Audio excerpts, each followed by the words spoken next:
Hello, everyone, and welcome to The Stars Align, the show where we talk about the stars with the stars. I am Matthew John. Today, I am very happy to be joined by the acclaimed host of Destination Unlimited and Vox Novus on the Om Times Radio Network, the wonderful Victor, the voice, Fuhrman. Victor, thank you for coming on The Stars Align. Matthew, thank you so much for having me join you today. Amazing. So you and I had the pleasure of crossing paths for the first time, at least in this incarnation, on Neil Gar's platform, Portal to Ascension. And for those watching, I will have Neil on an upcoming episode as well. And we got to do a panel together. It was actually you, myself, Neil, and Craig Campobasso, who the viewers know was on one of the previous Stars Alliance episode. So that was a lot of fun. We got to talk about UFOs and aliens and all that. And we had a bunch of starseeds together. Right, a bunch of starseeds coming together. So first of all, speaking of aliens, I want to hear just what is your relationship, I guess, with aliens? Like, how is your life, career, hosting the radio shows, et cetera, taking you down the path of trying to figure out, extraterrestrial life? Well, I can sum it up in this little badge that my son gave me, which says, "Take me home tonight." And it shows a UFO, a UAP, bringing someone up in on a beam of light. Yeah. And that's my sense about who I am and what I have done and why I'm here. If you look at my Facebook page, it says, "Visitor from a small planet staying here to make a difference." And that's the way I feel. That's really the way I feel. But my first experience that I can remember, conscious experience, I was 5 years old. And I used to attend what I would call night school. And what night school was is my friends would come and they'd take me to the special classroom and they'd teach me things that a 5-year-old in the 1950s would have no other source of information for. And when I would report these things back to my parents, they said I had an overactive imagination. Yeah. And with all the things that happened when I was a kid that I reported that was not part of the normal material 3D world, was labeled as overactive imagination. And I guess the real home run that hit was when I was 8 years old. I had been very close with my paternal grandfather, and he was a bit of a mystic also. And I think he and I shared a lot in common, to be quite frank. And one day I was sitting in my room and I was reading a book and I looked up and Grandpa was standing in front of me. I said, "Grandpa, when did you come in?" Didn't say a word, just smiled and then slowly disappeared. And I went into the living room and I said, "I think Grandpa was just here." And they said, "You're imagining things again." And a few moments later, the phone rang with word of my grandfather's passing. And that was his way of saying goodbye to me. And I recognized that later on, that was his way of saying goodbye. Yeah. Wow. Some of the things that he had shared, he had shared some amazing things when I was a kid. He would talk to me not like a child, but like someone who understood what he was talking. And one day he showed me the Torah, the Jewish scroll, the Torah, and said, "Do you know what's in that scroll?" And I said, "It's the story of Abraham and Isaac and Jacob." He says, "It's much more than that." He says, "It's everything that ever was and ever will be." I said, "Grandpa, how can you say such a thing like that?" Now, this was 1957, 58. He said, "You'll understand when you're older. You'll understand you'll need 32 pair of eyes to read the scroll and see that everything that ever was or ever will be is in that scroll." And I didn't understand what he was talking about at the time, of course. And think back to the 1980s, and there was a mathematician in Israel by the name of Eliyahu Rips who invented something called the Torah code, later called the Bible code. And he used a 32-bit computer to do the arrays of letters, which then were taken segmentally to take these extracts of information out. Whoa. 32 bits, 64 pair of eyes, 1958 to early 1980s. My grandfather knew. He was aware. Whoa. Yeah. Wow. Wow. Yeah. So I haven't heard of this Torah code or Bible code. What has it shown us? What they did was they took, people were talking about using numerical strips. In other words, you take the letters, you lay them out into a passion using a computer, And then if you looked horizontally, vertically at various cross points, you would find information. And you had to actually know what you were looking for, sort of know what you were looking for. So, for example, they found the name of the former president, prime minister of Israel, who was assassinated. And one way it said his name, and across it, it said Who was that? assassin. Oh, Yitzhak Rabin. So an example of this is that if you looked for the name, you found the name Yitzhak Rabin, there would be a crosshatch that would say assassin will assassinate. How is that Whoa. possible? Where did that information come from? And obviously, there was an encoding within the context of Huh. the Old Testament of the Bible. Really? It had all this information in it. So It's the when my first time I've grandfather, heard this. This is pretty oh, you've got interesting. you would find this absolutely fascinating. There's several books written about it. One was called the Bible Code, and one was called the Torah Code, and both of them featured these different arrays of letters, the way they were laid out, the Hebrew letters, the way they were Yeah. laid out, and the messages that were contained therein. Let's talk about this for a second, then we can go back to your story because this is so interesting and it's not a subject we've talked about on the show before. What do you believe about the, like, where does the Bible, where does the Torah come from? What do you think? My sense is all knowledge that ever was or ever will be is encoded within the context of our universe. And that these people had the ability to tap into that when they were writing these scrolls, put these letters together, in this specific case, put these letters together and create this information that when the material, the equipment was available to start spreading it out into these spreads and arrays, you'd be able to read and find all this information. Where did it come from? Your guess is as good as mine. Yeah, and I think that's a pretty grounded way to look at it, and I like that because, I mean, it had to be written by people if we're being very logical about it, right? There's a lot. I've never really put much credence into it, but it's just simply because like I told you on your show, I grew up atheist and my dad was atheist, and to us, the Bible was pretty silly. We just laughed at it. And so I just never went in that direction. But I've always found interesting, for example, the book of Revelations talking about, what seems to be microchipping people, the mark of the beast, which were probably not too far away from being pretty mainstream. I've seen that coming, and a lot of us have. So that makes me think, okay, maybe there is something here. And then what you're saying today is like really blowing my mind. It's like, okay, maybe there really is something there. And it makes me think of, like, you're talking about, okay, all knowledge in the universe exists and they were tapping into that, right? How do they tap into the future like that? I mean, this is maybe a silly example, but a lot of people know that, like, the Simpsons, the show, seems to predict like every major event to come. Another example is the Illuminati card deck from 1994. You ever seen that? No. Look it up. It's really fascinating. Every single card in that deck depicts something that has come true or probably will if it hasn't yet. And just like these examples, I've always had the feeling that the CIA was involved in The Simpsons, probably, in wherever there's like this foretelling that goes on in movies or TV. I think it goes back to the CIA having astral projectors that can see the future. Okay, now thousands of years ago, whenever the Bible, the Torah, the Old Testament was written, maybe they were astral projecting. Likewise, right? I think that we're talking about two separate things. We're talking about human forced search for this information, and we're also talking about the space-time continuum. And if you think of the old expression, time is a river, and wherever you put your foot into that river, you're approaching or gaining access to that period of time.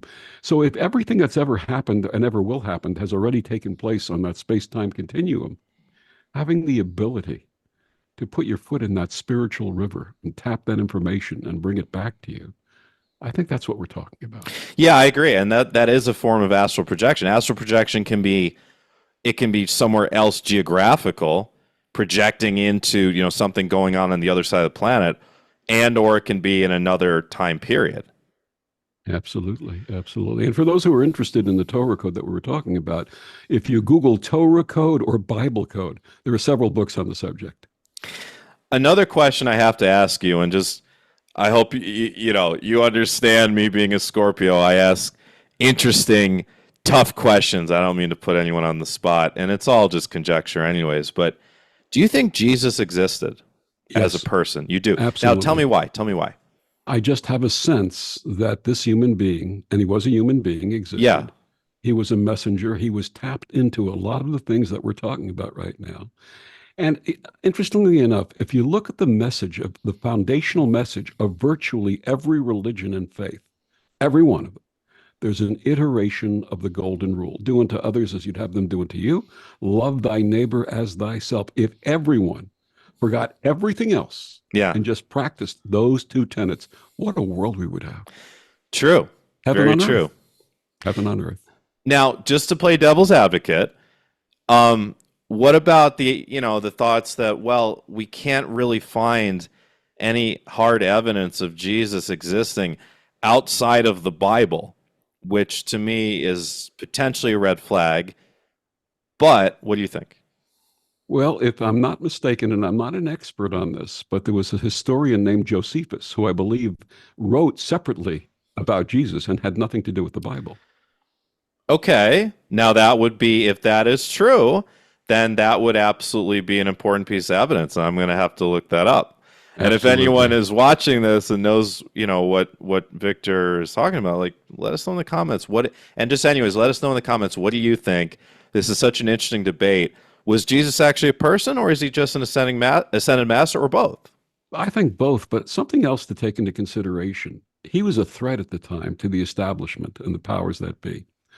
You would think that his passing or his crucifixion, that they would do everything in their power to erase every possible instance because he was the one who delivered the message that Could be. threatened the powers that be. Yeah, could And be. if somebody threatened the powers that be, what did they do? What do people in control of governments do? If Well, someone's the a book threat, 1984, right? Revisionist history, absolutely. If right? every time there's someone who steps forward with something that's so wonderful and beautiful and loving and embraces everyone and is a threat to their control and their power, they make it obsolete. Yeah. What about the idea that Jesus was actually from India? I've read books that say that Jesus actually traveled to Mm, India and studied with some of the great teachers in India at that mm. time and traveled to other places also. I have no idea what the answers are about this. It's just always an interesting point of conjecture for me. I just like trying to figure out everything, and I'm not sure. I still leave it as a question mark. I like Jesus as an ascended master, and I do speak with him, and I'm 100% sure he's an ascended master. And I maybe it's a little bit. You're starting to maybe convince me a little bit. I feel like I'm maybe now going back towards the side of maybe he actually was a person after hearing your thoughts. But Hearing something else, though, what I'm hearing to share with you is that throughout history, anyone who's come through with a positive message, the messenger is not the important aspect of it. It's the message that's being delivered. true, yeah, And Jesus's message was love. Love one yeah. another. Love thy neighbor as thyself. Love all of creation. Love your creator in whatever way you see your creator. Be grateful for everything you have in life. And again, if every human being embraced this, Yeah, what a world we would have. We'd have rapture on earth. We'd have heaven on earth. amazing. That's where I think we're moving towards no matter what, and I would call that the ascension, right? So, Victor, okay, early in life, you had those amazing experiences. We started talking about the Torah code and the Bible code. Bring us a little bit further along in your journey, and especially like, again, when did that extraterrestrial question start coming up for you more?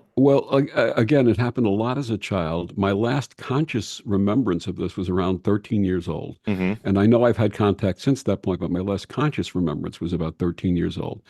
And a funny story, my mom, who passed in 2020, in the last couple of years of her life, I'd spend many weekends with her, bring her lunch and sit with her and just talk and listen. And she had questioned at one point, she had Parkinson's disease. And she had questioned at one point why she was the only one in our family history who ever had Parkinson's disease, Mm. that no one else had Parkinson's disease. And I said to her, I said, Mom, I said, you never believed me as a kid when I talked about things that would happen with extraterrestrials in contact. Mm, I said, and you look at my brother and sister and I, the three of us all have different non-life threatening autoimmune conditions, but mm. all of us have that. And I said, Mom, there's been studies that show that people who have had contacts, families that have contacts, occasionally manifest these genetic changes that result in these conditions, the Parkinson's disease and Wait, other. wait. All right, hold on. We gotta stop there for a second because that's another thing I've never heard of. Oh Tell me yeah, more about that. there's been I can't give you site specific No, that's studies, okay. But but tell but me, but yeah. the basics is that people who have had that contact have had some type of changes, genetic changes within their systems. So in Wow. any event, so again, my brother, sister, and I all have these autoimmune conditions. My mother had Parkinson's disease. I said, but Mom, you never believed me as a kid when I told you about this. I said, you never had strange experiences, did you? She says, no, except for that time, and all of a sudden the hair on the back of my neck Oh began my standing God. up. She goes, except for that time that you were about a year old, which would have been January, February of 1954. She said, it was 3 o'clock in the morning and I heard you crying. I woke up, I heard you crying, and I got up to make you a bottle. And I went into the kitchen to prepare you a bottle. And all of a sudden, the strange light came through the kitchen window. And that's the last thing I remember until the next day. Whoa. I said, Mom, you could have told me this or you could have Wow. shared this with me years ago. Yeah. I said, did you have any other strange experiences? She goes, no, except for that time. And again, the hair on the back of my neck starts standing up. Your dad was having surgery, and I was in the waiting room in the hospital. And all of a sudden, I was on the ceiling, looking down at myself, sitting in the waiting room while your father was having. She had not about of experience in the waiting room of the hospital. Oh my God. And she never shared any of this stuff with me until the last couple of years of her life. Wow. So yeah, yeah, Well, what a yeah, blessing that, she got to share that with you, absolutely, now that you're totally awake and aware of what this is about. absolutely, Okay, so absolutely. now looking back, you're a year old. We know there was a light coming through the window. Something weird happened. What do you think happened?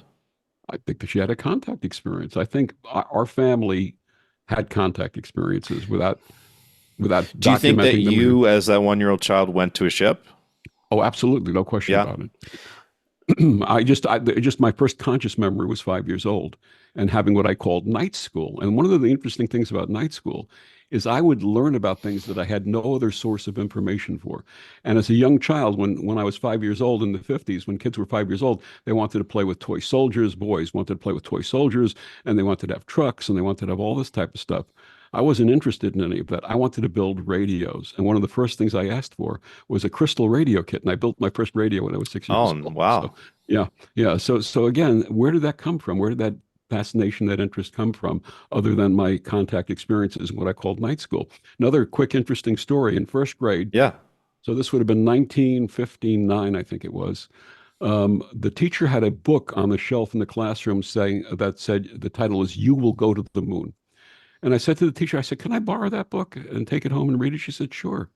So I took the book home, and about 2 weeks later, she said, you borrowed the book. You have to bring it back. I said, "I'm sorry, I can't." She said, "You can't? Why?" I said, "Because it's wrong." She goes, "Wrong? How do you know it's wrong?" I said, "Because I've been there."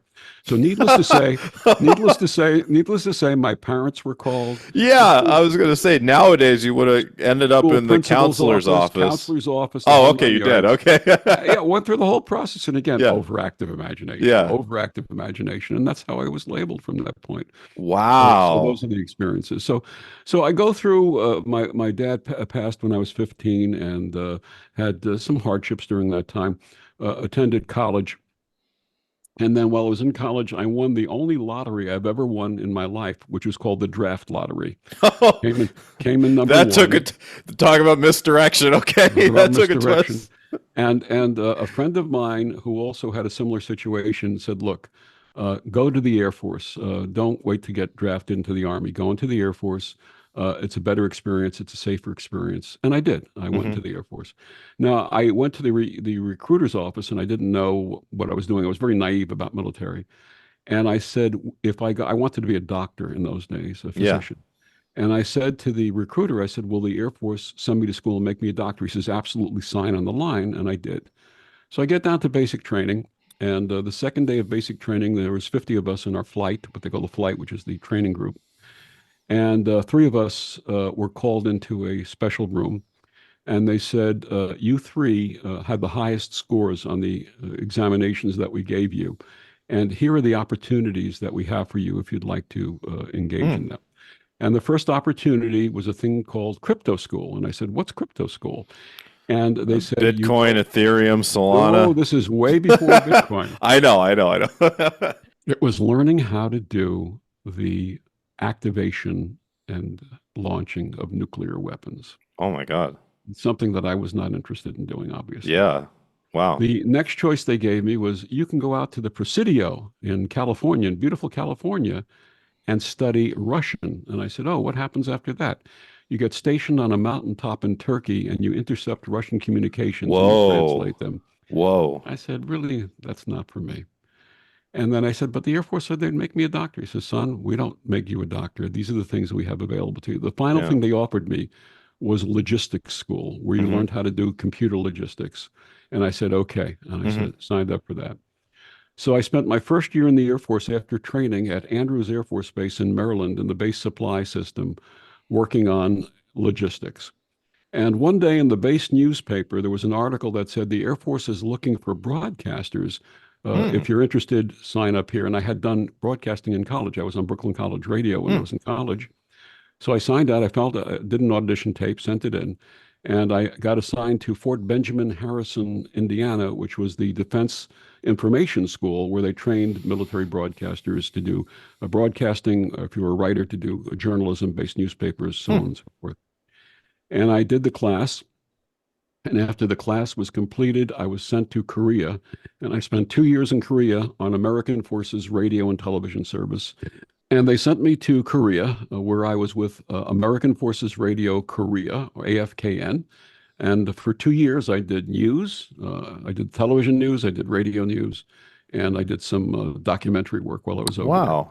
So over there, I started having some additional experiences. The first experience was I was having problems with my back from a football injury I received in an intramural football game in the Air Force, where a guy had tackled me headfirst in the small of my back. Hmm. And so I was in a lot of pain, and a friend of mine suggested Now, I try. nowadays, that would be 15 yards for targeting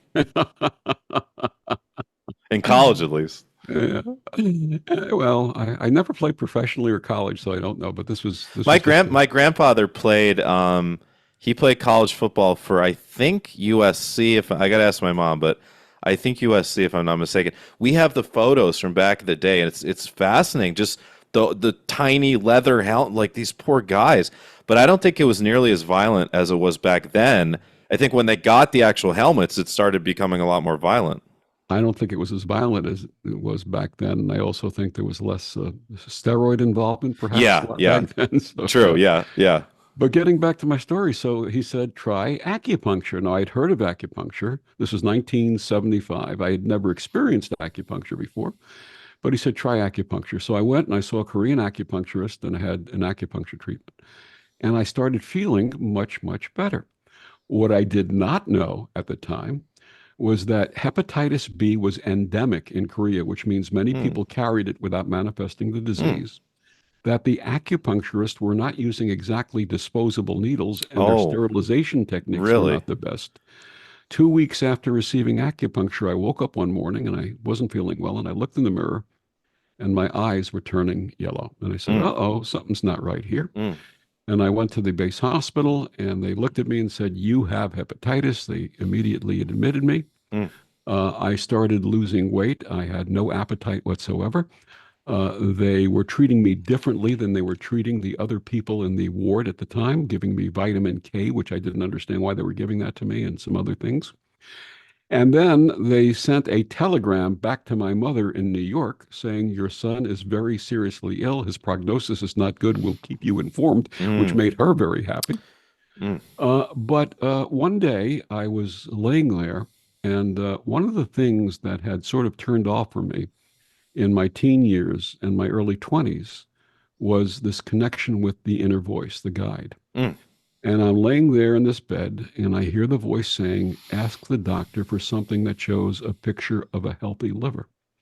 And Okay. whenever that voice would come in, I would always listen to that voice and follow its encouragement and its advice. Hmm. And so the doctor stopped by and I said, do you have anything that shows a picture of a healthy liver. He says, well, I have an anatomy book. I said, may I look at it, please? He said, why? I said, I just want to look at what a healthy liver looks like. He brought me the book. I started studying the picture of the healthy liver in the anatomy book. And after a few minutes, the voice came back and said, put the book down and place your palms over your abdomen. And I did. And I started feeling this amazing, wonderful warmth and Whoa. tingling and this beautiful energy. And at some point, I fell asleep. The next morning at 5 a.m., the nurse woke me up, apologized for waking me up, said she had to draw blood. 2 hours later, she came back. She said, the laboratory messed up your blood samples. We have to take another draw. An hour later, the doctor came back, said, what did you do last night after I gave you that book? And I told him, he says, you're crazy. I said, why? He said, because last night your liver enzymes were such that we did not think you would survive. This morning, they're almost normal. We've never seen anything like that happen. Whoa. Now, you would have think that that would have been my aha moment, my wake up call, my this is what I'm going to do for the rest of my life. But I still wasn't ready. But it was a sign, it was a signal Wow. that I still That's wasn't one ready of to the most pursue. remarkable self-healing stories I've ever heard in my life. Another thing that happened while I was in Korea, which happened a few months later, is one morning the voice said, you have to call your mother in New York. She's not well. She needs to hear from you. So Hmm. again, I always would listen. By the way, Yeah. those voices, when I would hear my voices and my guides throughout my life, from that point, but throughout my life, it would always be a quiet, reassuring voice giving me guidance and not yelling at me like the ego voice would yell. This was the Yeah. voice of spirit. It was not a voice of my own ego or my I, own. I can relate to that because I've gotten at times that quiet voice that you're describing, but also a lot of times there's this more like this voice that sounds like a coach. It's the ego. It's Absolutely. not because it's how the ego would end up directing you, how your guides direct you. It's very quiet. It's extremely direct and succinct, Absolutely. and it's from a place of love. It's never fearful. That's correct. Place of love. Absolutely. 100%. So I hear the voice telling me, call your mother. So I called my mother. And in those days, we had old wired telephones, 1975, and you had extension phones that someone could pick up one extension, someone could pick up another extension. And my mother picks up the phone. My sister at the same time picked up the extension. I said, Mom, is anything wrong? And my sister goes, oh my God, how did he find out? And it turned out that she was scheduled for major surgery the next day. And the Oh, voice told me to tell her that the surgery would be a complete success. She'd have a quick and complete recovery. oh, She needed to hear that from me. oh, And obviously, those things transpired after the surgery. So, wow. again, this voice, this message has been a constant presence in my life and has always given me reassuring and loving and positive information on the actions that I was to take in my life. And I've always learned to trust that what they used to call the still soft voice within, the voice of the Do you think God. that for you, and I think it's different for every person, but would you say it's your higher self, or would you say it's like a specific guide, or your guides as kind of an amalgamation? I would consider them the amalgamation Hmm. and not myself. I don't think it's coming from me because I don't think I'm on that space-time continuum looking at things in the future and getting information back. I think this is the amalgam of guides. You know, a lot of people, yourself, you channel the various ascended masters, you channel angels and archangels. But for me, I think this is sort of like someone told me once, you know, I've never studied the Akashic Records, but they said the Akashic Records is more than just a library of everything that ever was and everything that ever will be. It's also a source of information. And my I sense is, agree. Yeah. and my sense is my guides access that, and that's where a lot of this information is coming from. Yeah. I think that makes sense. Now, I can give you a little more about the guides in a little bit. Scoot ahead to my mid to late 30s. Again, I was having a situation where I was having problems with my back. It's interesting how the back Mm, is the entree to a lot of these things that have mm, happened. And a friend of mine suggested I take yoga classes. So I looked at the adult education newspaper from the local high school, and sure enough, they had yoga classes there. And the teacher's name was listed as Judy Hamsa. And there mhm. was something about Hamsa. I didn't know what it meant, but it sort of the vibration of the name meant something to me. So I signed up for the class.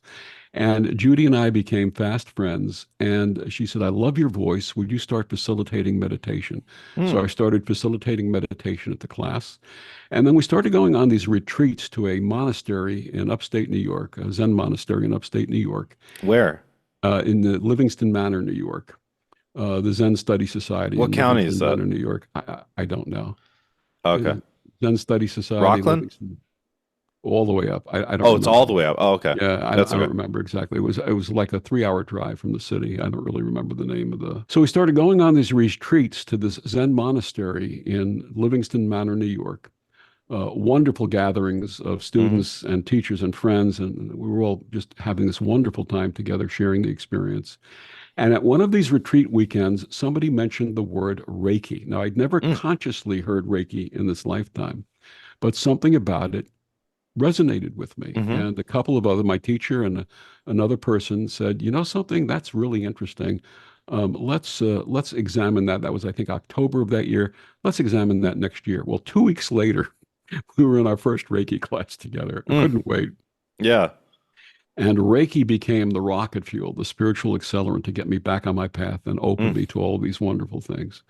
So Reiki consequently, was a huge part of my path as well. For those that don't know, I am a Reiki master, and especially for me, Reiki 3, like the master level, the attunement was really really powerful and life changing, and everything after that accelerated like you. And they told you that, they warned you. It was like, when you get these attunements, it's not just about being able to now practice, it's about your life changing. And that was the case absolutely for me, every attunement I got. And it saddens me nowadays that people have lost touch with that and are now doing these attunements online, over Zoom, or even thinking they can get an attunement from a video. And Reiki was always meant to be in person. I mean, you have a traditional Nen, but it's meant to, for the most part, be in person. And I always encourage my students, if you're gonna do Reiki, do it the old-fashioned way and get the attunements in person. And what are your thoughts on that? I'm curious. I agree with you. There was something about that personal contact and being in that physical space and feeling that energy being Yeah, transferred that really empowers you and yeah. imbues you with that sense of this wonder and the mystery and the magic of that Reiki. So in any event, we were in this Reiki class, and on the first couple of days, the first couple of classes, the teacher gave us an exercise where we would clasp our hands together like this into Hmm. this mudra, and then put our thumbs together into the heart center, into the heart chakra, close our eyes, and see if anything would manifest for us. And while doing this, now I never had angel consciousness prior to this time, but while doing this, I closed my eyes and immediately saw the image of what I would describe as an angel in an Mm. energetic form. And the teacher said, "What do you see?" I said, "I see an angel." He said, "Ask the angel its name." And before I even said a word, the angel said, "Gabriel." So Mm. that night I went home, and my daughter, who was 12 at the time, said, "Daddy, can I try that Reiki? Can you show me what it's like?" And I said, "Sure." And she sat in a chair, and I placed my palms over her head. And immediately she said, "Daddy," she said, "I see." And she started naming family members who had passed away, her grandfather who had passed Whoa. away. She started seeing all these people, describing them. She says, "Daddy, there's an angel flying above our family." And I said, "Oh, what's the angel's name?" And she said, "Gabriel." So that Wow. reinforced for me. Wow. That was the evidence that I needed to know that this was part of my spiritual path. Did your daughter end up going down a real spiritual path? She started, but unfortunately, her mother had become, as my spiritual path was expanding, her mother had become a born again Christian. Mm. And I'm not knocking Really? that in any way. Yeah. I supported her mother. I would take her to the churches she wanted to go to. I'd get chairs assembled in the house so she could have Bible reading Hmm. sessions with her friends. She would not tolerate what was happening to me. Mm. I gave her support, loving support of her path, but she could not tolerate my path. And then one Hmm. day, my daughter came home on a Sunday and she said, "Daddy, Pastor said if you don't come to our church, you're going to go to hell." And that was the beginning of the end for me. That was Yeah. the beginning of the end of the relationship. So, in any event, the relationship comes to an end. I'm doing these Friday night sessions where I'm teaching meditation, doing healing classes, and teaching meditation. And a friend said he knew a woman who had breast cancer, was interested in Reiki and meditation and alternative healing, and asked if I would meet with her. And I said, absolutely. And I called her. I arranged to meet her on a Sunday morning. And she opened the door when I arrived, and she looked at me, and I looked at her, and we had never met in this lifetime, but we immediately said, "It's you." We Mm. recognized each other. Wow. And we started a healing relationship, a friendship, and eventually a romantic relationship. Mm. In those days, if you wanted to go into a hospital and do laying out of hands of any kind, Reiki or anything, you either had to be a licensed massage therapist, which Hmm. I couldn't do. I couldn't leave my full-time job and go to massage school for a couple of years, or ordained in a faith where that was part of the practice, the Mm. sacraments. So, in any event, she had told me about this wonderful organization called the New Seminary of New York, which was one of the Okay. first interfaith seminaries that was ever established. And she said, "You have to go there." It was founded by Rabbi Joseph Gelberman, Hmm. along with Swami Satchidananda and several other interfaith luminaries. Mm. And she said, "You have to go, you have to go." And she went with me, and we went together. And I enrolled, and the rabbi said to her, "You have to enroll with him. It's imperative that you both go in.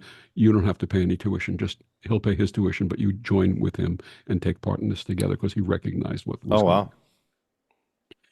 In any event, it was a two-year program, and in November of 1997, we were having our ordination and graduation ceremony, and I was president of the class. It was at the Cathedral of St. John the Divine in Manhattan, which is a beautiful, beautiful cathedral. What neighborhood is that in? It's in west side of Manhattan, up on Amsterdam Avenue and 110th Street. Oh, it's way up there. Okay, I It's way haven't up seen there. it then. Yeah, Okay. absolutely, absolutely. And we're doing the graduation ordination. I'm speaking on behalf of my class, and Judy, who's the woman who became my partner, was a special education teacher, and she had changed the lives and turned around the lives of hundreds and hundreds of kids. And in my speech as graduating president of the class, I honored her in that speech Mm. and talked about her courage, how she was undaunted by this illness that had Hmm. really had a dramatic effect on her life, and the love she gave to all these children, and what a blessing it was for her to be my partner and to be together at this time. In any event, that was November of 97. She transitioned January of 1998. Uh, I had started working with the seminary, and I started volunteering with the seminary in addition to my day job. And I kept seeing this woman smile at me from time to time. And most of the people who attended the seminary had other vocations and callings. Some were nurses, some were therapists, some had different professions. And so I see this woman smiling, and I ask my friend who's her dean, I said, "Who's this woman who keeps smiling?" And she said, "That's Lori Sue Brockway." I said, "Oh, what did she do before coming to the seminary?" She said she was the editor-in-chief of Playgirl magazine. I said, "Wait a minute." I said, Playgirl. Oh, I okay. said, "She's not smiling at me. I'm not Mr. January." But little did I know she had attended our graduation and ordination ceremony the past November, and she heard me honoring Judy. And Hmm. she said, "Where do you find a man who honors a woman the way this man is honoring this woman?" Mm. And it planted a seed. And a friendship ensued. And then after a while, a romance began. And we've been together ever since. Oh, amazing. One of the other blessings of this relationship is you recall I mentioned in my first marriage, I had my daughter and then a premature son who only lasted 2 weeks after he was born. And Lori Sue had a son who became my stepson, really my son of spirit, son of my spirit. Hmm. And she showed me a picture of him when he was an infant. It was the exact same face Mm. as my son who had passed away. Oh, wow. My son returned to me. Oh my God. I have such a fascination with, soul contracts and pre-birth planning and all that. In your view, or the best you know or feel like, why was the contract as such where your son would, originally be lost prematurely, but then return to you? What was it about that was meant for you? There's another aspect to the story. Alexander, who became son of my spirit, my stepson, was born with one leg and Hmm. several physical challenges. Okay. The child that I lost had physical challenges, and that's why he passed Interesting. away. So I think the loss of that child prepared me to be open and loving and accepting to this Yeah. amazing young man who was born with so many challenges Yeah. and still grew up to be an amazing young man. He's 32 years old now and Good.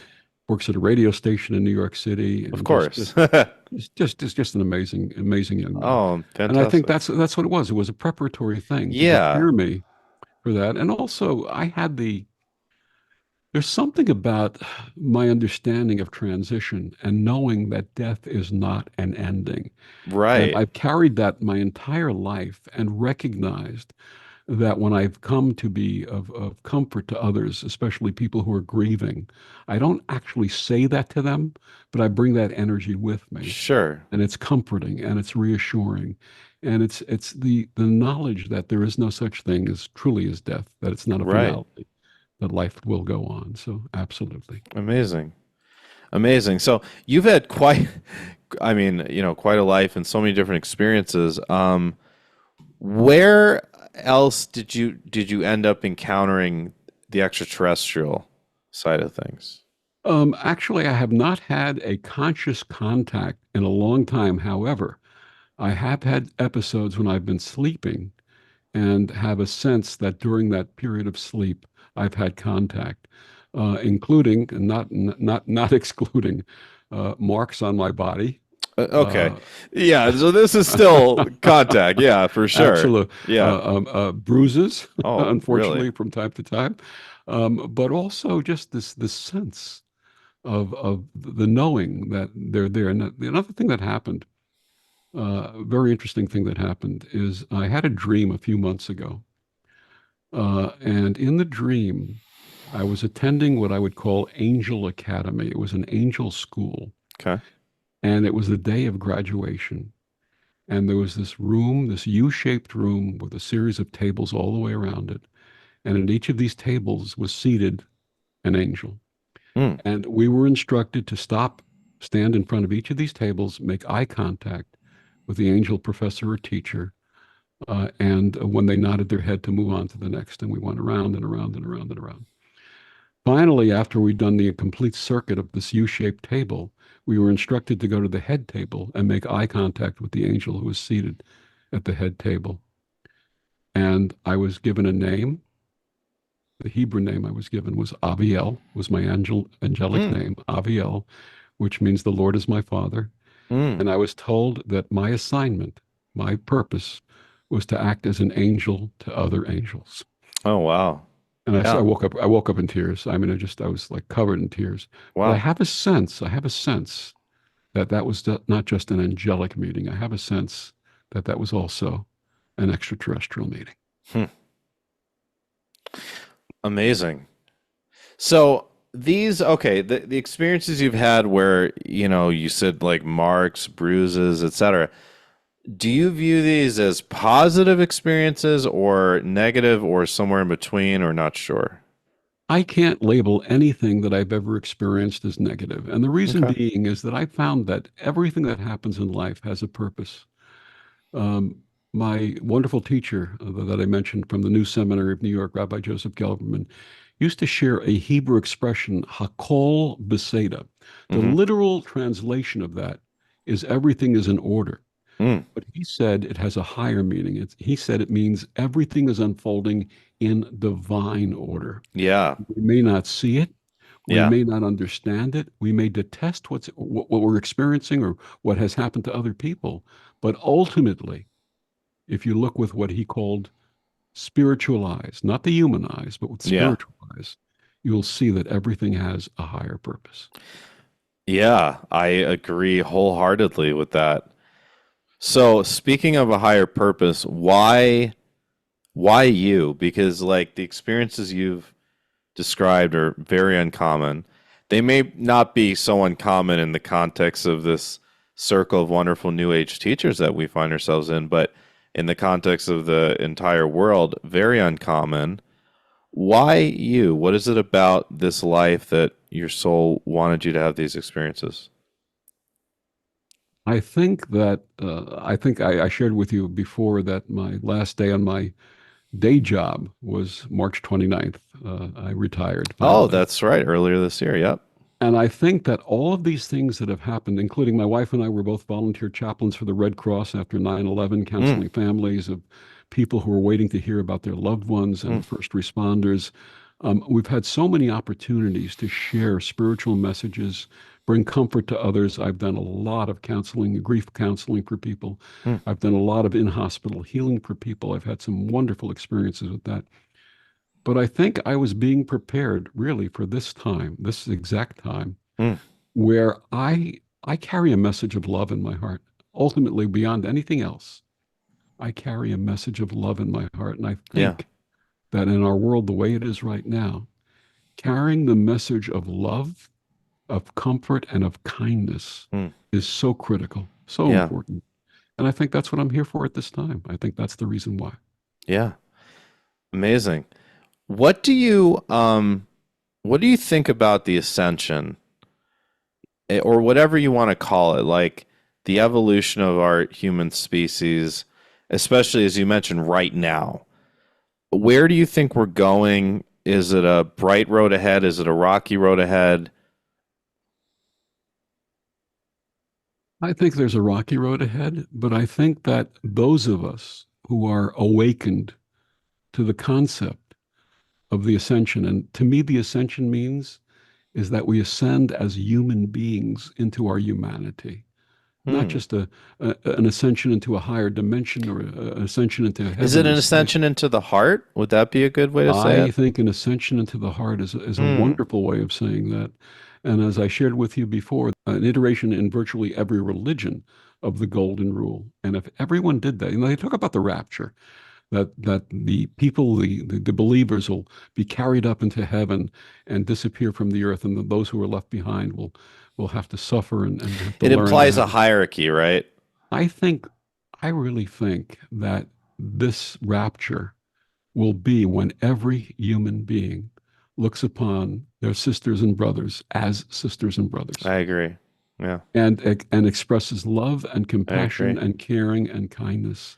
There Yeah, should be not one human being in pain. There should not be one human being starving.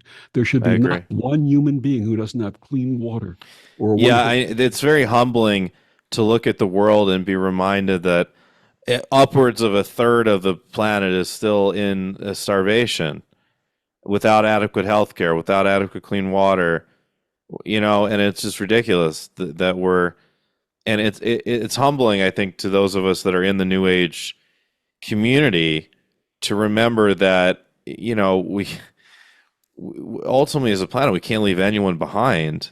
And it just shows us how far we truly are from living in a utopian fifth dimensional planet. But it's okay.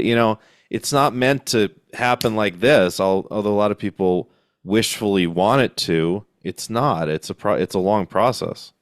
Absolutely. It's interesting how prior to the full solar eclipse, a lot of people were saying that the world, a lot of the so-called prophets were extending that this would be the beginning of the rapture, and there would be 3 days of darkness, and Oh, really? I didn't hear there that. was all kinds of things all over the I YouTube and didn't the hear any of internet. that. Yeah, That's interesting. absolutely.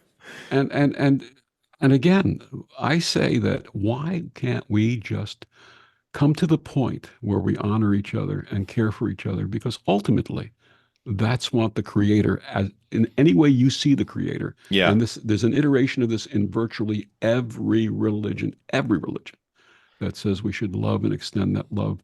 Love thy neighbor as thyself, do unto others as you'd have them do unto you. That's the answer.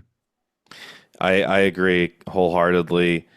I think that it's such an important reminder, this message you're bringing, because sometimes if we're not careful, the ascension can become an egoic concept of, oh, I'm farther ahead than you.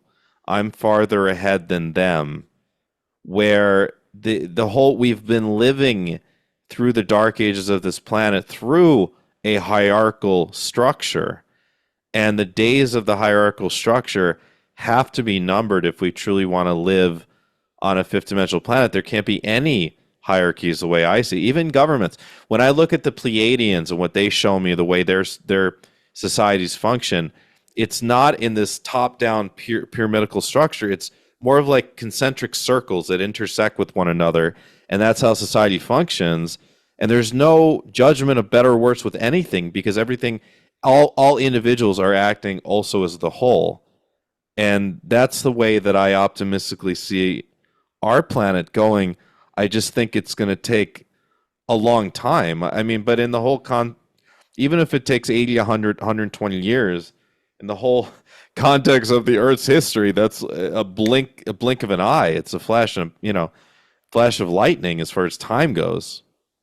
I grew up in the 1950s and 60s, and in the 60s, I fell in love with the music of the group The Moody Blues, and I think some of their stuff is Yeah, just that was my amazing father's favorite band. We've got his old records at my mom's house. And there was one song in there called With the Eyes of a Child, and it said, "With the eyes of a child, you must come out and see that your world's spinning round, and through life you will be a Mm, small part of a whole of a love that exists. mm. With the eyes of a child, you will see." We have to start looking at each other with the eyes of children. Amazing, yeah.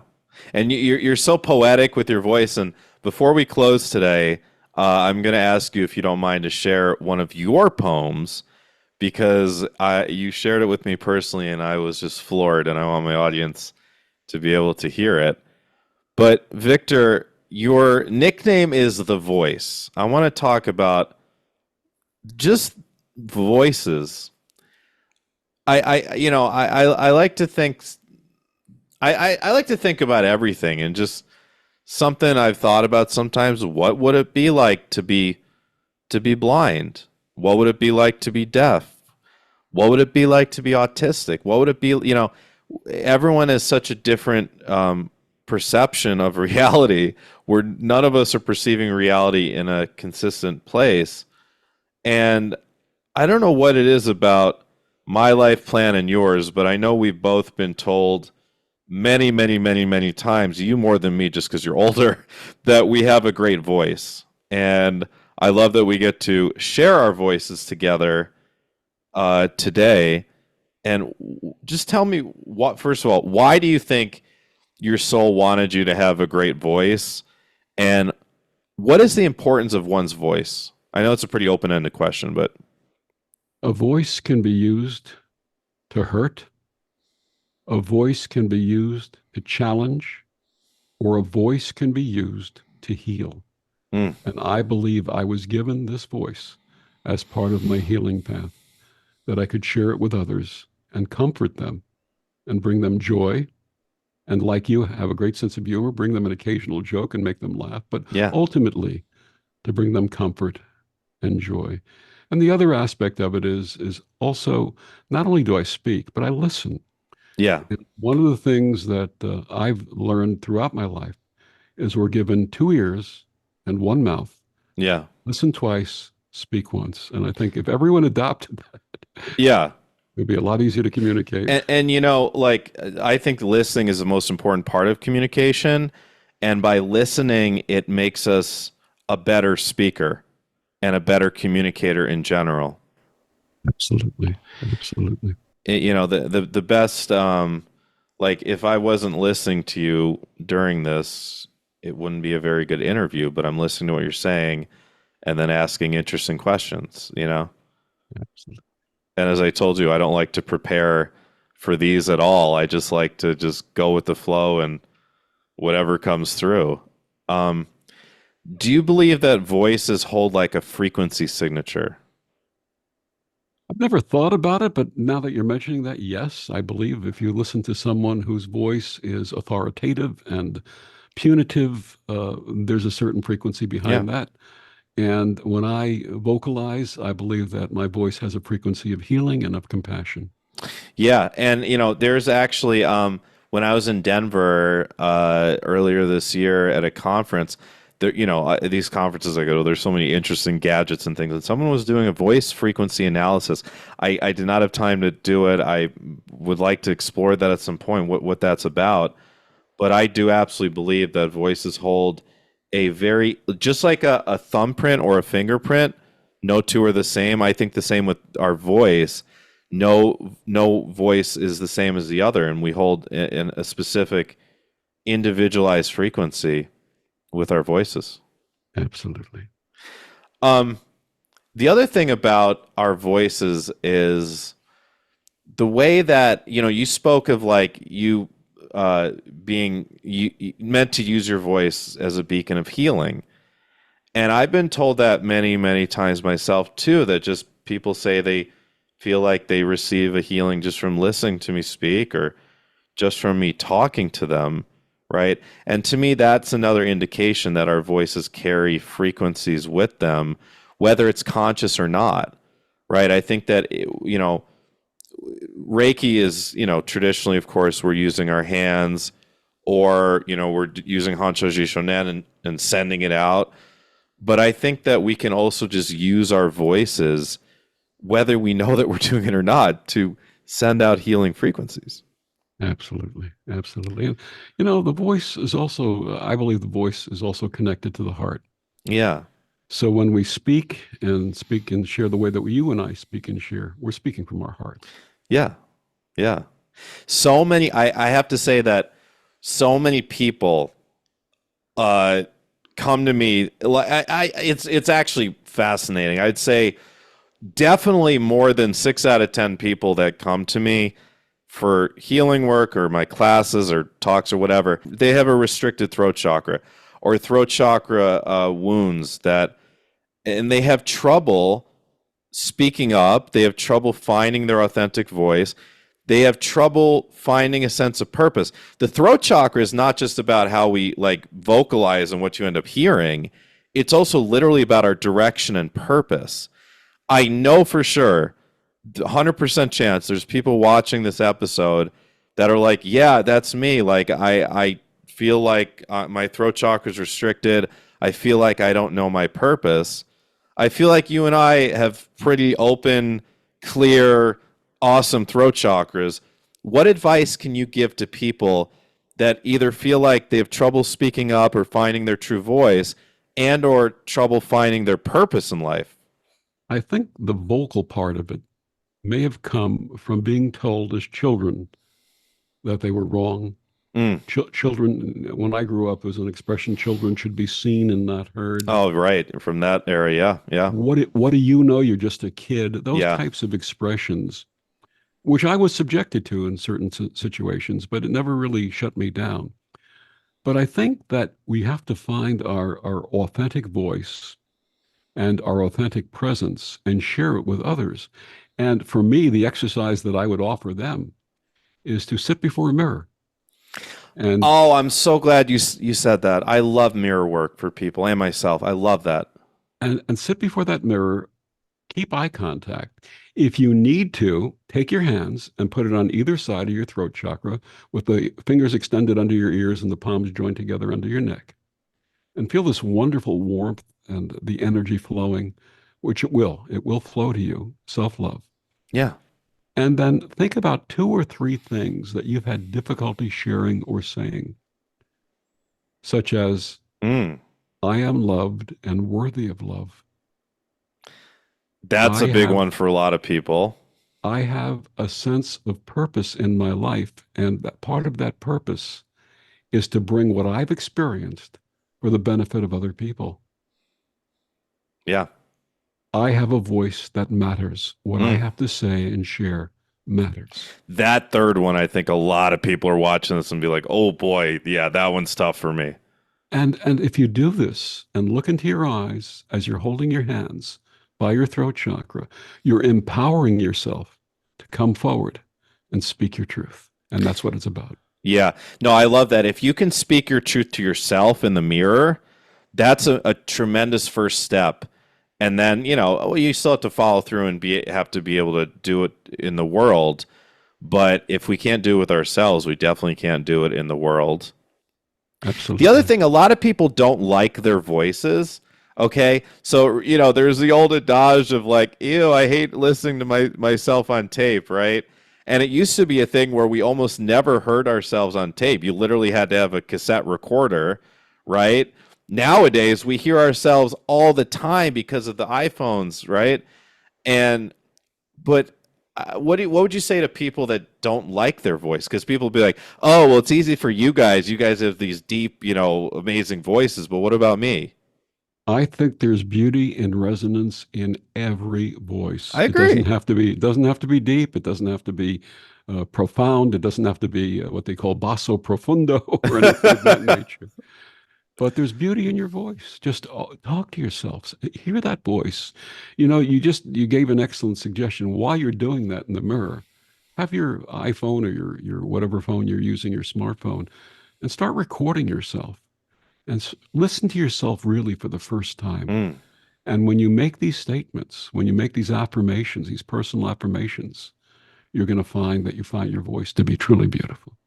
And the other thing is that if you record yourself doing affirmations, you will absolutely hear when you listen back the ones that you still have work to do. You'll hear your voice get a little quieter or jilted or a little unsure, like the ones that, and each and every one of us, including myself, we have affirmations that it's still like, oh, that really hits home.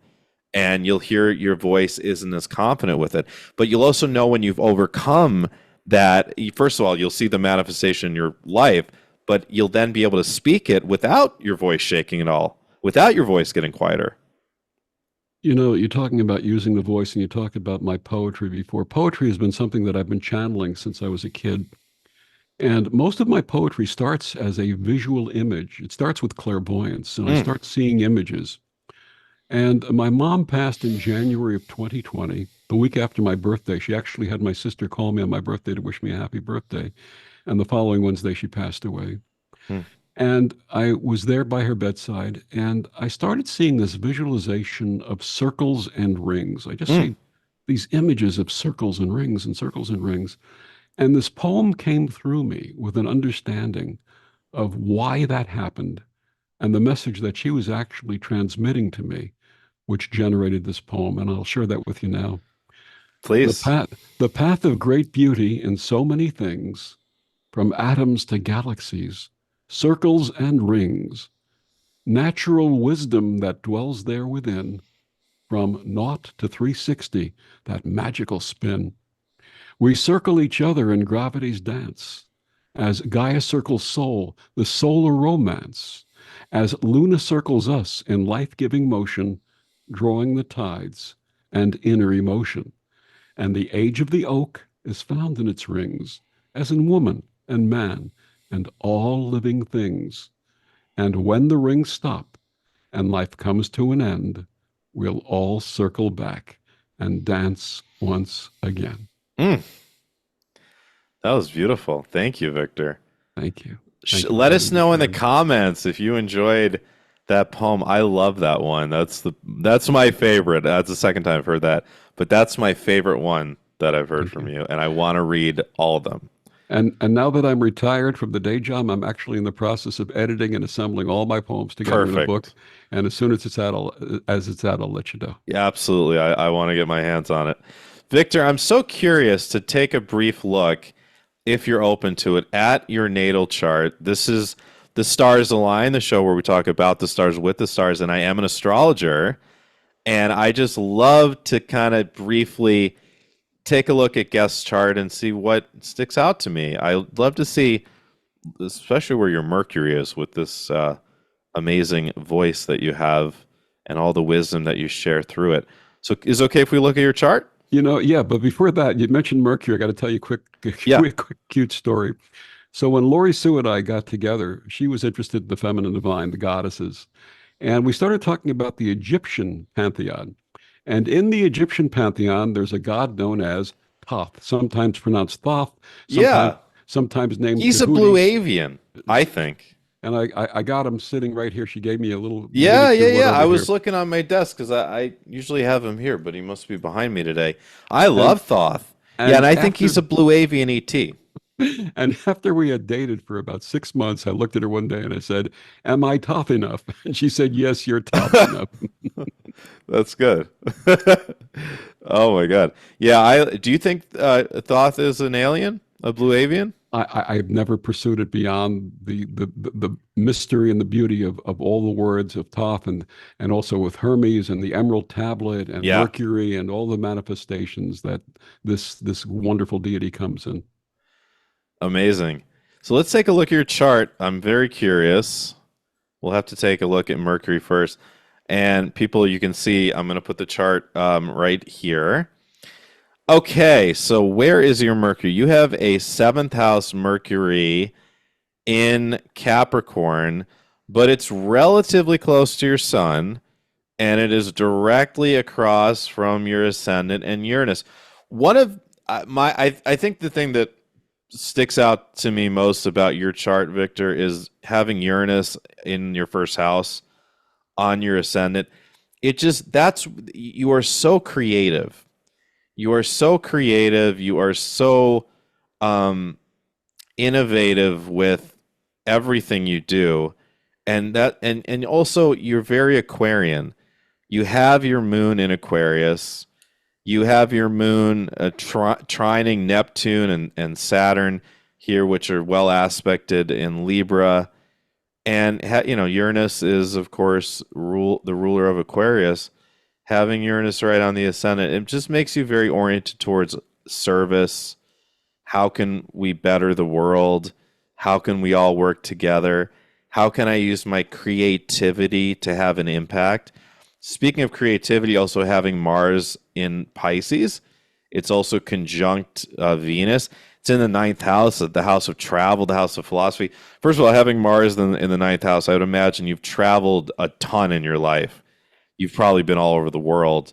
Ninth house, is the house of overseas travel, and Mars is about action. So Mars ninth house usually travels a lot.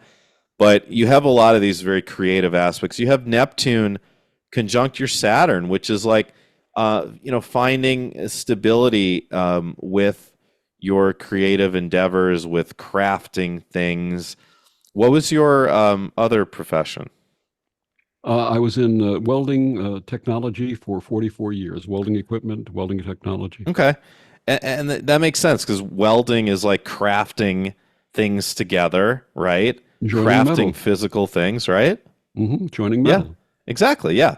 And so to me, that makes sense. And I would imagine that all of these creative pieces of you, these creative planets, found an outlet even there. Yeah, Yeah. absolutely. Amazing. So and also just by the way, like Neptune conjunct Saturn like that absolutely can be a mark of a medium or a seer or someone that's able to have extrasensory perceptions. The other thing, I look at Uranus and I'm imagining Uranus' symbol turning into a UFO right now, like it being right on your ascendant in your first house. I'm not surprised you've had contact experiences. It just, Uranus is the unexpected, it's the unplanned, it's the out of the ordinary, the beyond the ordinary, right? It's all that, and it's right on your ascendant, which is the essence of who you are, and also just all the loving, and the essence of you is just so loving. That's having a Cancer ascendant. That's having Venus and Pisces. There's a very soft energy, and then your North Node being in Aquarius in the eighth house. Any North Node eighth house people I've ever come across have a really interesting path because the whole point of this lifetime is discovering the spiritual. When you have an eighth house North Node, it means to me you probably came from the lifetime before this of being more concerned with the everyday, the practical, and just making it in the world, making money. South Node in the second house, that's where that practical side comes in. You likely have been very fortunate financially in your life because you have South Node conjunct part of fortune in the second house here. But my sense is that you probably came from a lifetime or a series of lifetimes before this where you were just trying to make money and be someone in the world, and this lifetime was all about trying to discover the spiritual. You've got your moon in Aquarius right on that eighth house cusp as well. Does that make sense? It just everything was meant to be oriented towards the spiritual in this life. Absolutely. Absolutely. And it also makes, the seventh house sun makes partnership very important for you. And I can see how, you mentioned your partnerships in your life having been so impactful. And anyone with a seventh house sun, that's the case. You learn everything through relationships. And also it becomes a source of strength, especially with it being in Capricorn, Sun in Capricorn, the seventh house, like that, to find that stability and that strength and that rock to lean on in partnership. Yeah, absolutely. Yeah. Pluto is another interesting thing. You have Pluto opposite Moon, which is very intense. It does make you somewhat Plutonian in nature. I was thinking while you were telling your amazing stories about, I was wondering where Pluto and Scorpio fall in your chart. And yeah, you definitely have a major aspect with Pluto opposing your moon. It's going to make you seek and search and end up going into everything that is out of the ordinary, like I was talking about with the Uranus first house. This is more about events happening, like the contact events. This is more about the desire to seek, the desire to understand all of the things out there that you shared with us. So you're a very much a digger and a seeker, like I am. Absolutely. Amazing. So does that all make sense for you? Absolutely. Just out of curiosity, I don't know if you can get a past life out of a chart. You had mentioned a possibility about the career and so on, past lives. I had the sense as a kid that I was a reincarnation of Edgar Allan Poe. Do you see that there?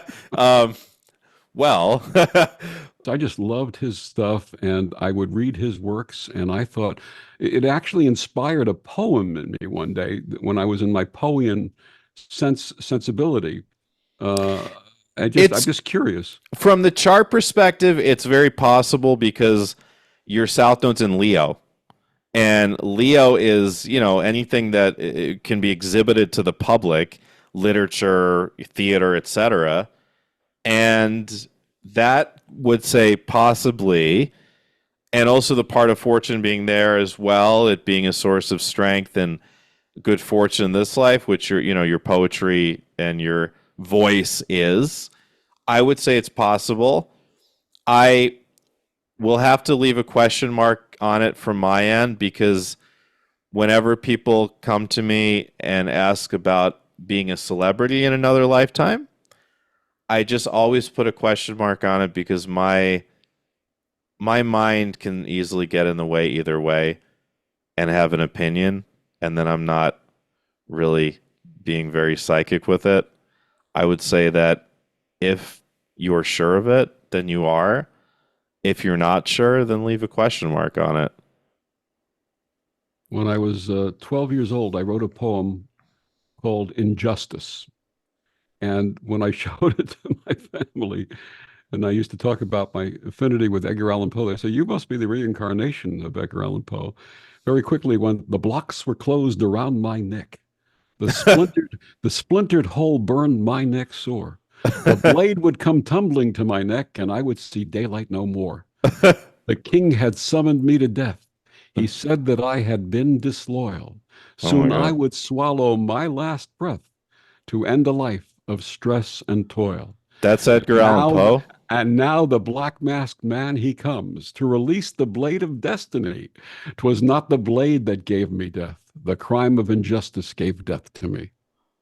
Boy, that one's really triggering for me because that happened to me in the 18th century in France. Mm, And so much of this life was about overcoming being falsely accused and singled out and injustice. And that's why, like I shared with you privately, I'm so keen on figuring out what's real and what isn't. And in the new age community, who's real, who's full of shit, who's a scammer, who's a cult leader. And that poem cut right to the core. That's what happened to me in France in another life. do you know why you were put to death? Yeah, I was a political dissident. Okay. Yeah. Whatever it was at the time, I was passing out literature, I was speaking out against whatever, and I am 100% sure it was in France. Wonderful. So, well, not so wonderful, but in the end, No, the fact that you're in touch I with know, that, I know, I know. that's what's the good But part that's an about it. Edgar Allan Poe poem. No, that was not. That was my poem. That That's poem your came through poem. me when I was 12 years old. That poem came through me. Yeah, Do you think it happened to you as well? about being put to death. I'm sure of it. I'm sure of it. Because of being a political dissident? Not a political dissident. I think I was put to death for being something else. Like witchcraft? Yeah, perhaps. Yeah, Yeah, a lot alchemy, that witchcraft. happened to a Yeah, lot of us yeah, yeah, for sure in other lifetimes. yeah. Absolutely. I don't know if that happened to me or not, but I've seen that for so many different clients. But the political part, yeah, which is why I've never been afraid to say what I think about politics in this life or about anything, you Yeah. know? Mercury and Scorpio, my soul wanted to make sure I always spoke my truth, whether it got me in trouble or not. And I certainly would be in the principal's office. I think I set a record in senior year for, as far as most days spent in the principal's office or the vice principal's office. They got to know me quite well. By the way, I just remembered that I forgot to share a couple of things. These were not specifically contact experiences, but sighting experiences. Yeah, When I was please. when I was in the Air Force in 1974, I was stationed in Denver, Colorado, and a group of us rented a car for the weekend and took a drive up. We were going to go up to the Coors Brewery. In those days, you Oh, could only get Coors in the seven western Golden, states. Colorado. Golden, Colorado. And we were up in the Colorado Rockies, and at some point, the static started occurring on the radio, the lights started flashing off, and the car died. Oh my God. And within a couple of seconds, we saw a UFO or UAP fly overhead. And within a couple of minutes after that, there were jet planes chasing in that same direction. And then we were able to restart the car and continue on our journey. But that was one of them. And I've had Mm. numerous sightings, but conscious contact since childhood, I don't remember anymore. I think you in some life were in some sort of military government outlet where you were working directly with extraterrestrials. I just get that feeling with you. And because of that karmic imprint, that's what like magnetically draws in all of these contact experiences in this lifetime. One other funny experience. I interviewed a wonderful a gentleman by the name of Dave Emmons on my show. I don't know if you're familiar with Dave, but No. Dave is an experiencer and a contactee. And during the course of the interview, he was showing me what was an implant between his thumb and index finger on his left hand. And I started laughing. And he said, "Why are you laughing?" And I showed him my hand and have the same implant between the thumb and the left finger, the Oh thumb my and the left God. index finger on my left hand. Well, how do you view that? I mean, like most people would view that as being really a negative thing, You but know, some people call it a tracking device. Some people, I just sense, I don't have any negative feelings about it. I have a are you feeling. comfortable showing our audience? You really can't see it. I'd have to show Okay. you it. I have to show you the X-ray. There's a little lump. I don't know if they can see it there. The little lump right in there. I don't know if Yeah, you we can can see see it. that. I But think unless yeah, it was a yeah. fold of skin that No, is about pea size. it's about a little bigger than pea size. Yeah, we saw it. We Yeah, saw it. it's right in there. I can sort of trace it All for right, so you. my question would be like, why not have it removed or Doesn't bother me. Doesn't bother me, and I have a feeling there's a higher purpose for it, and that's the reason why and I have it. you don't view this as a malevolent thing? No, I don't sense that at all. Really? I don't sense that at all. No. Interesting. I love hearing all the different perspectives on this because most people would view it as completely malevolent. I think I feel very, very blessed by everything that's happened in my life. I think that everything is a learning experience, and I'm grateful for those experiences, and I don't feel any negative. You know, I can honestly say at 71 years old, I have not carried forward any negativity, any hatred, any disappointment. I've let it all go. Yeah. There's no reason to carry things that we can't do anything about. Yeah. And the act of forgiveness, number one, to forgive yourself, and number two, to forgive those that you think have harmed you in some way, is a very powerful thing to do. It Because is. ultimately, especially for people who have passed on, if you feel that someone has wronged you and has Yeah. passed on, You can't ask them for forgiveness, but you can offer them forgiveness, and in the process, let go of anything Yeah. that you were holding on to. And I think And that's a really if you important thing to hear do. them through yourself or a medium, they always just want to make amends once they're on the other side. That's A it. lot of times they want to say they're sorry. A lot of times when I'm doing mediumship for people, it's their mother saying, "I'm sorry that I did that. I'm sorry I treated you like that. Please forgive me. You know, I love you. I'm watching you." Everything changes from the other side. They become just full of love and nothing more. And it's funny because a friend of mine used to say when he reincarnates in his next life, he wants to be an Oscar Mayer Wiener. And I said, why? He says, because everyone would be in love with me. Oh, Victor, do you believe you're a star seed? You had that conversation with me earlier when we were doing my interview, and I'm certain that I am. Yeah, I shared with you my experience with Barbara Marciniak yeah. attending a Being a New Life Pleiadian. Expo and being a Pleiadian and being attracted to, number one, sitting in her discussion of her book, Bringers of the Dawn. Right. And she's talking about this book, Bringers of the Dawn, and she's talking about Pleiadians, and she looked directly into my eyes. I was back Yeah. about 7, 8 rows, made total eye contact with me, and smiled. And Yeah. when she did that, I sort of said, okay, I Yeah. got it. I know. I get the sense, for what it's worth, you also have a Syrian and Orion background and the Zeta Reticulans. Hmm. And I wonder Tell me if more. Tell me the more about the Zeta implant thing, Reticulans. the Zeta Reticulans, they look very much like the Greys. And they, it's hard to differentiate between them, but they're benevolent. That's the difference, is they're benevolent. And when I've talked to Zeta Reticulan starseeds, and we've done my starseed regression session with them, their planets and their society is very logical, kind of emotionally cold and scientific, just extremely scientific. There's rumors that the Zetas have had interactions with our governments, like the U.S. government, and share technology, but they're benevolent. I just wonder if they're. I just get that sense with you. I don't know exactly I, what and I how, wonder. but I wonder if the Zetas were the model for the Vulcans in Star Trek, because it sounds like the Vulcans in Star Trek. yeah, it does. You're right. And they're a benevolent species. They're heart centered, but they're completely logical and scientific, The like the Vulcans, Vulcans. like Yeah, Spock. Yeah. like Spock. No, I think you're maybe onto something with that. I if I had to guess, and for what it's worth, I think you've probably had interactions with the Greys as well, though. It just Yeah. feels like it. And again, no judgment, Yeah, no, yeah, no pain, no yeah. fear, nothing. Which It's is great, because that's a position that most experiencers either never get to, or it takes them a very long time to get to. Because a lot of times there is fear wrapped up in it, and I understand completely why. Um, I say thankfully I've been kind of a researcher on the outside looking in, and not been a direct. I talk to people like you that are direct experiencers, and I learn, and my psychic abilities, my guides give me insight, but I can completely understand why some people do carry around fear from it.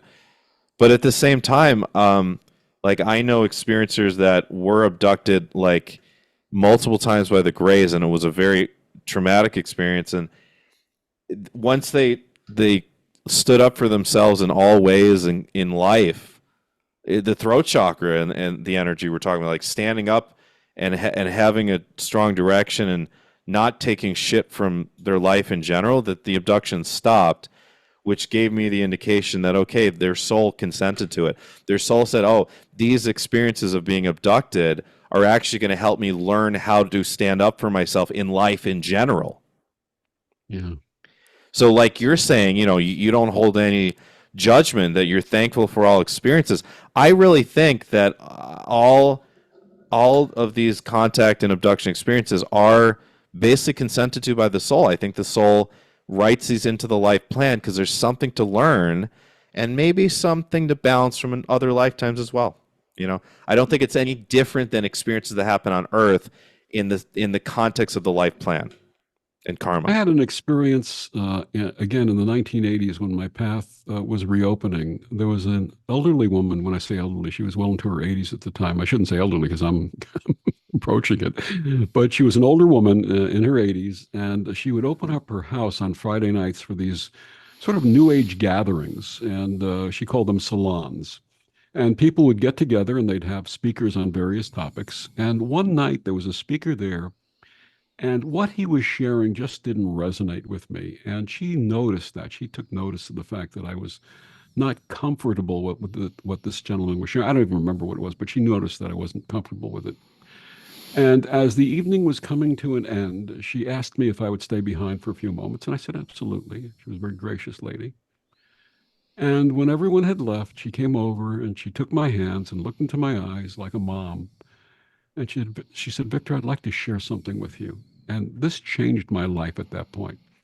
She said, Victor, God does not require that we be holy, but God would love for us to be whole. And when she said that, it changed my life because that means embrace everything that Okay. you resonate with Yeah. and let go of that which you don't resonate with. And Yeah. in the process, you find your wholeness. Mm. And that was the answer for me. Okay. Yeah, I like that. Amazing. Victor, this has been just incredible.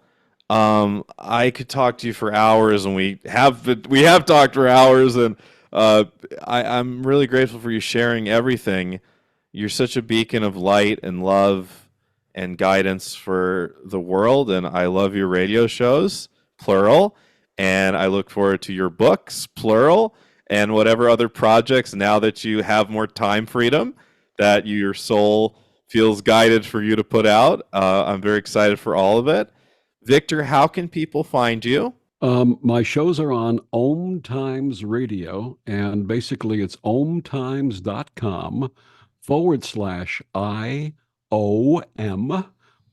omtimes.com/IOM/shows/ and the two shows are Destination hyphen Unlimited and Vox hyphen Novus, which means new voice. And I'm going to put the links to both shows below in the description box. And also, you can find my show on Destination Unlimited with Victor from earlier this year. The link will be right there in the description box. Check it out. I really, really enjoyed going on his show. Yes, amazing questions. And also, if you want to see the older shows, they're all archived on YouTube and iHeart and all of the major podcast sites. And you just go in there, for example, on YouTube, say Om Times, that's OM Times Media, and at YouTube, and you'll see a list of all the shows. If you look for my two shows, Destination Unlimited and Vox Novus, you'll find a list to all of the back shows. Victor, name me like one, two, or three past guests that you're really proud that you had on. Matthew Fox, Okay. wonderful, wonderful man, someone who had been a priest and who had given up the priesthood and just shares amazing messages. Cool. Eben Alexander, the doctor who had the near-death Oh, experience okay. and shared about that. Dear friend Judith Orloff, Dr. Judith Yes, Orloff, yes. she's been on my show twice now. So many wonderful, wonderful people have been on my show, and I'm grateful for all of the people who have joined me. And when did you begin your show? 2016. 20, great. No, I mean almost a full Yeah. decade by Yeah. now. Amazing. Yeah. 8 years, yeah.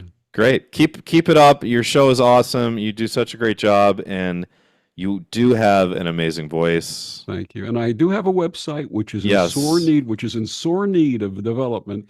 And I'm going to be working on that now that I'm fully retired from the day job. It's victorthevoice.com. VictorTheVoice.com. That's it. And if I'm not mistaken, there was something on your website about having a deep, rich, and sexy voice, which I love. The biography, which was written by my wife, Lori Because Sue. it's true, but I love that you put it right out there, you know? It didn't say deep, rich, and sexy. It's deep, rich, and inspiring voice. No, it says I can show you right here, sir. It says You don't have to- deep. It says Reverend Victor Fuhrman is a healer, spiritual counselor, and author whose deep, rich, and sexy voice inspired the radio handle Victor the Voice. Literally, the sexy part, you can thank your wife, is like the whole reason I wanted to invite you on my show, because I just love how you're just, you know what? I'm just going to own it. There you go. I'm going to own it. I have a great voice. I'm going to own it. Absolutely, absolutely. By the way, I am available to record your answering machines. No, I'm just kidding. I'm just kidding. Well, no, maybe you shouldn't be kidding. No, no, no, no, no, no, no. Can just for fun, all right, if I was going to actually, change my voicemail, hi, this is Matthew John. I might be away on other planets right now, but I'll get back to you when I'm back on Earth. Can you record that for me real quick? Absolutely. Hi, this is Matthew John. I'm traveling the universe right now, making contacts with all types of wonderful intergalactic people.